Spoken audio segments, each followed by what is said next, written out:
بس آپ درد ختم کرنے کا ٹیکہ لگا دیں تاکہ انہیں کچھ سکون ملے تو ہم بڑے ڈاکٹر کو دکھا سکیں۔ ڈاکٹر سے ہماری ملاقات کا وقت بھی طے ہو گیا ہے۔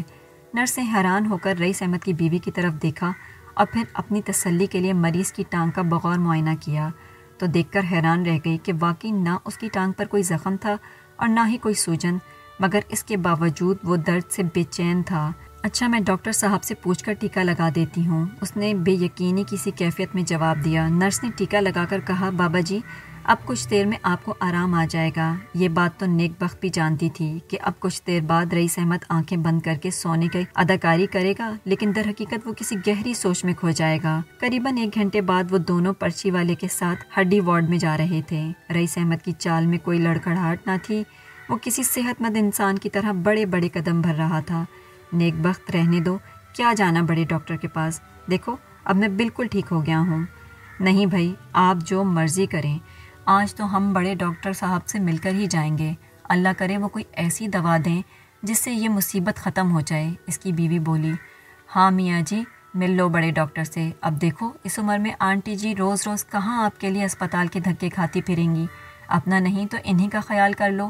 پرچی والے کی بات کے بعد اب رئیس احمد کے پاس انکار کی گنجائش نہ تھی۔ ہڈی وارڈ کے ہر بستر پر کوئی نہ کوئی مریض لیٹا ہوا تھا، کسی کی ٹانگ پر موٹا سفید پلستر بندھا ہوا تھا، کوئی مریض بازو گلے کے ساتھ لٹکائے بستر پر بیٹھا تھا۔ چند مریض تو ایسے بھی تھے جن کی دونوں ٹانگوں پر موٹا پلستر کر کے چھت پہ لگی آہنی سلاخوں سے باندھ دیا گیا تھا، لیکن اس وارڈ میں ایمرجنسی وارڈ کی طرح لوگوں کا رش نہ تھا۔ آ گیا تمہارا مریض؟ پرچی والے کو دیکھ کر ایک ادھیڑ عمر نرس اس کی طرف بڑھی۔ جی باجی آ گیا، بڑے ہی بھلے مانس ہیں، ویسے تو بابا جی بالکل صحت مند ہیں، مگر نہ جانے انہیں ہر 10-15 دن بعد ٹانگ کے درد کا دورہ کیوں پڑ جاتا ہے، پرچی والے نے بتایا۔ پرانے ایکس رے لائے ہیں ساتھ؟ نرس نے رئیس احمد کی بیوی سے پوچھا۔ جی سب لائی ہوں، اس نے پلاسٹک کا لفافہ لہراتے ہوئے کہا۔ آ جائیں ادھر کمرے میں، نرس نے ایک کمرے کی طرف اشارہ کرتے ہوئے کہا۔ ڈاکٹر کا کمرہ زیادہ بڑا تو نہ تھا مگر صاف ستھرا تھا۔ ایک طرف بیٹھنے کے لیے چھوٹی سی میز کرسی تھی، میز کے پیچھے چمڑے کے 2 صوفے رکھے تھے اور دیوار کے ساتھ ایک چھوٹا سا بستر لگا تھا۔ ڈاکٹر کے پاس مزید 2-3 ڈاکٹرز بھی کھڑے تھے جن کی عمروں سے لگتا تھا کہ وہ بڑے ڈاکٹر کے معاون ہیں۔ جی اسٹاف آ گیا آپ کا مریض؟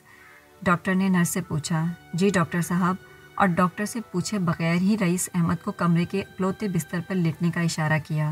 سب سے آخری والا ایکس رے اور خون کے ٹیسٹ کی رپورٹ بھی نکالو۔ ڈاکٹر جونیئر ڈاکٹر سمیت رئیس احمد کے سرہانے آ کھڑا ہوا۔ جی بزرگوں، کہاں تکلیف ہے؟ ڈاکٹر نے ایکس رے دیکھتے ہوئے پوچھا۔ سیدھی ٹانگ میں رئیس احمد پر اعتماد آواز میں بولا۔ درد ہو رہا ہے آپ کو؟ ڈاکٹر نے رئیس احمد کی ٹانگ کو اوپر نیچے دائیں بائیں حرکت دیتے ہوئے پوچھا۔ نہیں، اب تو کہیں درد نہیں ہے۔ بزرگوار یاد کریں کبھی برسوں پہلے آپ کہیں گرے ہوں یا کوئی چوٹ لگی ہو؟ جی ڈاکٹر صاحب، 5 سال پہلے ایک چوٹ لگی تھی۔ رئیس احمد کی آنکھوں میں آنسو آ گئے۔ برسات کے دن تھے جب میں اپنے اکلوتے بیٹے کو اپنی موٹر سائیکل پر انٹرویو دلوانے لے جا رہا تھا۔ بیٹے کو کہیں سے پتہ چلا تھا کہ باہر کے ملک کی کوئی کمپنی یہاں نوجوانوں کا انٹرویو کر رہی ہے، کامیاب ہونے والوں کو اپنے ملک میں پکی نوکری اور رہائش دے گی۔ میرے بیٹے کو بھی باہر جانے کا بہت شوق تھا۔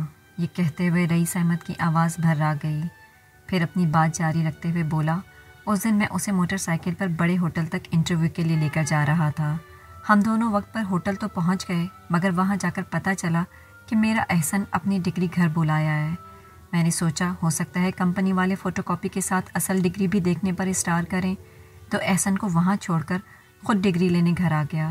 بارش کی وجہ سے سڑکیں گیلی تھیں، میں نے تیزی میں جو ایک موڑ کاٹا تو موٹر سائیکل پر قابو نہ رہا، وہ پھسل گئی اور میں دور تک گھسٹتا چلا گیا۔ جب کھڑا ہوا تو میری دائیں ٹانگ میں شدید درد تھا، اتنا درد کہ میری آنکھوں کے آگے اندھیرا چھا گیا۔ لوگ تو مجھے اسپتال لے جانا چاہتے تھے، مگر میں رکشہ کر کے گھر چل دیا کہ مجھے تو احسن کی ڈگری لے کر واپس ہوٹل پہنچنا تھا۔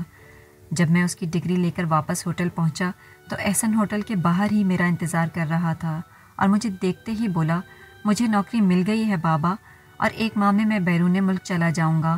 وہ یہ کہتے ہوئے خوشی سے میرے گلے لگ گیا۔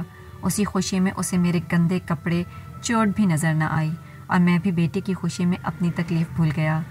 پھر ہمارا بیٹا ہمیں اللہ حافظ کہہ کر پردیس سدھار گیا۔ 5 سال ہو گئے ہیں اس بات کو۔ اس نے وہیں اپنا گھر بسا لیا ہے اور وہ اپنی نوکری اور اپنی بیوی بچوں میں اتنا مصروف ہے کہ اسے بوڑھے ماں باپ کا بھی خیال نہیں آتا، نہ ہم سے بات کرنے کی فرصت ملتی ہے۔ پہل تو اس کا فون آ جاتا تھا، پر اب تو وہ کبھی نہیں کرتا۔ وہ اب کبھی واپس نہیں آئے گا، مگر 5 سال پہلے کی یہ چوٹ۔ ڈاکٹر ڈاکٹر، اف میری ٹانگ، شدید درد ہو رہا ہے، جیسے موت کا فرشتہ میری روح کھینچ رہا ہو۔ رئیس احمد کی چیخوں سے پورا ہڈی وارڈ گونج اٹھا۔ سٹاف، انجیکشن لاؤ، مریض کی حالت بگڑ رہی ہے، ڈاکٹر نے کہا۔ لیکن نیکبخت سمیت وہاں موجود ہر شخص جانتا تھا کہ یہ درد صرف پین کلر سے نہیں جائے گا۔ یہ گھاؤ جسم پر نہیں، دل پر لگا ہے۔ یہ مرض لادوا ہے۔